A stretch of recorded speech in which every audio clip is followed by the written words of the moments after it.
নমস্কার, আমার নাম সংযুক্তা ভৌমিক। কবি কল্পনা ভট্টাচার্যের লেখা কবিতা ২১। ২১ আমার সুখ দুঃখ, ২১ আমার প্রাণ, ২১ মানেই রক্তে ভেজা মায়েরই সম্মান।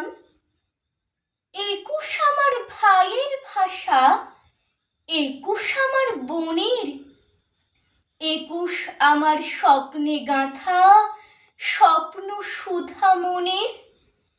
ভাষার নামে শপথ নিয়ে বলছি মাগো গানে, মায়ের ভাষা জোড়ায় আশা লক্ষ শিশুর প্রাণে। কোটি প্রাণের গর্বে গাঁথা বাংলা ভাষার টানে, সেই ভাষাতেই কাটবে আঁধার সূর্য কিরণ স্নানে। নমস্কার।